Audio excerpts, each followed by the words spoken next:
preparing everything according to her taste. He looks at the dishes once again, tasting them again to see if it even tastes good or not. He puts on an informal dress so that it should be easier to put them off when being with wine. He sat on the dining table, waiting every second for her to open that door and come inside.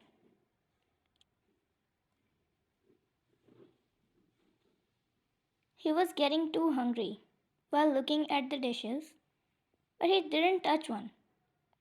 At last, he was getting sleepy when he couldn't take it anymore. So he went to the couch and decided to watch TV.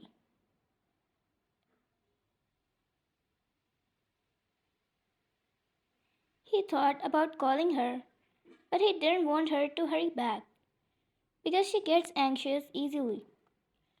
Besides, he wanted to give her this surprise after returning from her parents' house.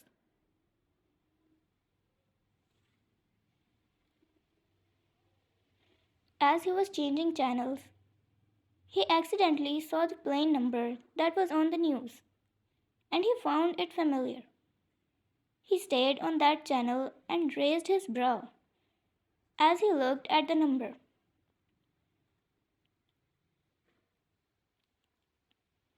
Jungkook, wasn't that?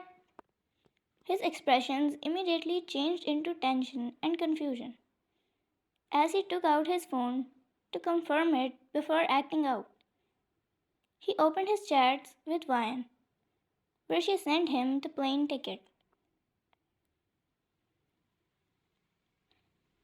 He looked at it and it was the same number of plane as the one shown on the news. The phone was about to fall from his hand as his hand started shaking. He immediately stood up as he called Vian in the first place.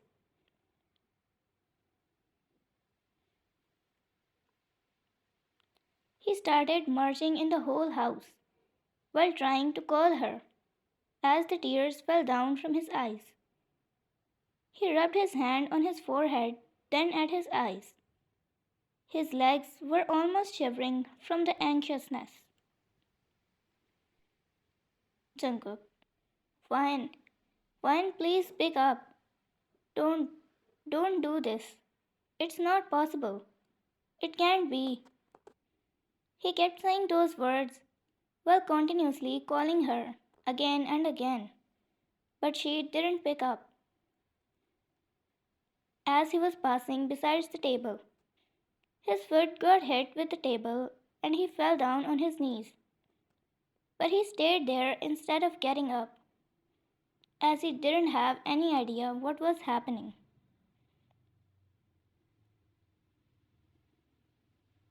He wasn't much in his senses, as the only thought in his mind was her. The phone fell from his hand at last, and he, putting his hand on his eyes, started screaming in pain loudly.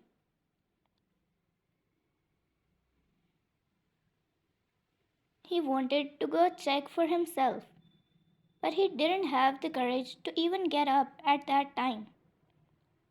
All he could do at that moment was crying over it, that was filled with distrust and pain.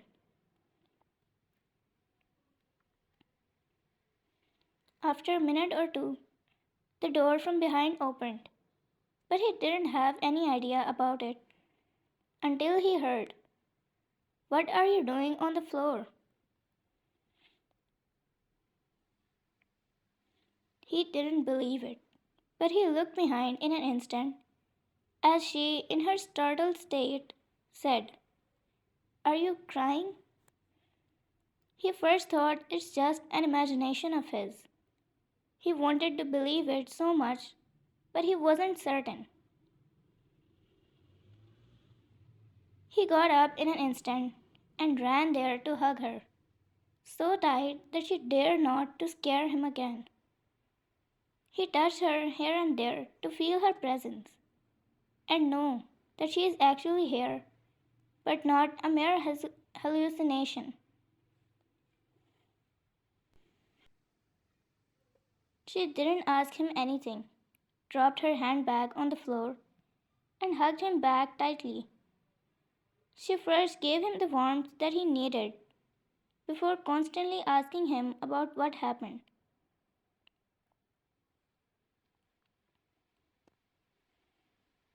She patted his back while he broke the hug, held her shoulders, and said, "This is you, right? You are real. You are alive." He hugged her again after saying that.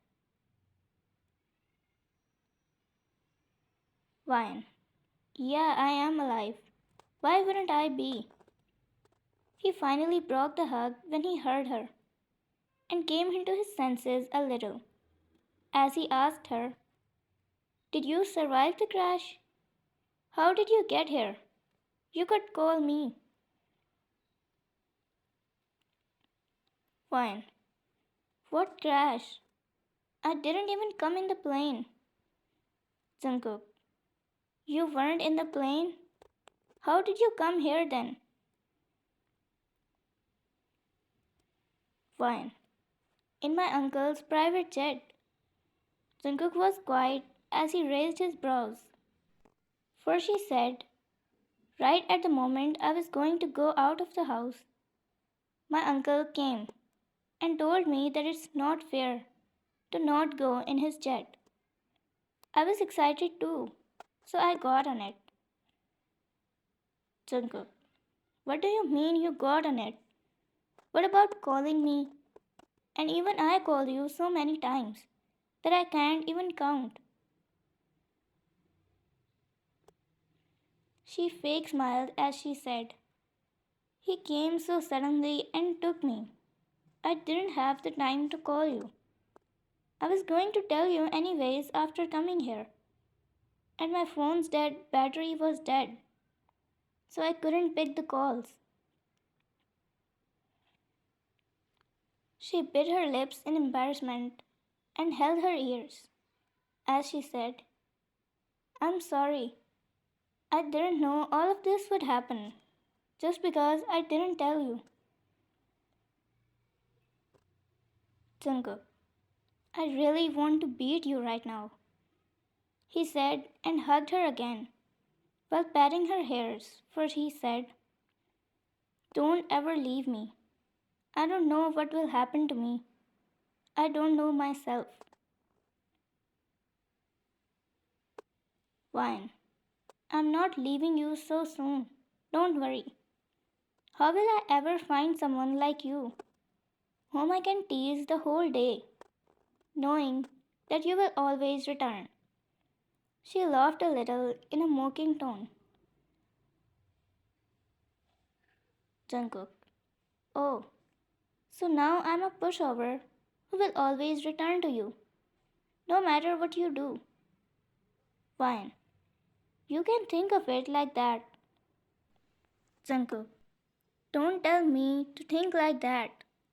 Tell me, what do you think of that? Fine.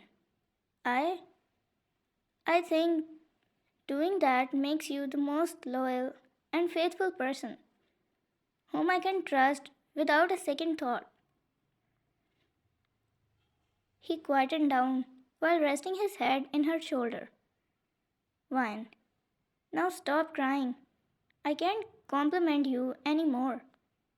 I miss teasing you so much these days.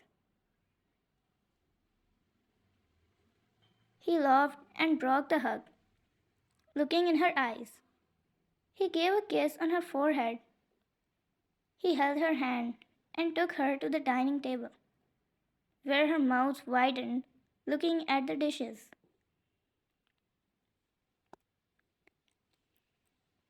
Wine.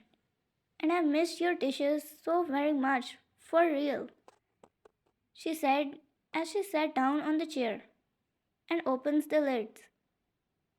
She smells them and it immediately made her feel at home. Fine. This, this is actually home. She smiles brightly, making him get lost in her, as he said to her, "And you're my home." He sat beside her and fills her plate for her, then puts it in front of himself. Jungkook, let me feed you today. She smiled again, getting excited, as she turned to him and opened her mouth. After taking a bite, she moaned loudly as she said, "This can never be compared." Jungkook, and that little moan of yours can't be compared to. I told you not to do that at times like this. Otherwise, if you find yourself naked here, don't blame me then. Wine. That's why I love doing that. To tease you maximum. She laughed as he fed her another bite and said, "Knowing I will always return?" He nodded. "You can enjoy. But remember, when it's my time to enjoy, I'm not showing any kind of mercy." He fed her again while saying that, and she giggled as she made a bite and fed him too. They laughed, ate, fought, and especially teased each other a lot, as teasing is their love language. They miss these cute little things the most, out of anything else. Every day, after living their hectic days, they find life in these small things. After dinner, they both went to sleep together, without having much fun, as he knows how tired she must have been, so he let her rest. I know, things are tough for you now, but you can try to find life in small things like they do. Just the simplest thing, like taking a walk and admiring the nature, can help too. Take care of yourself because you're precious.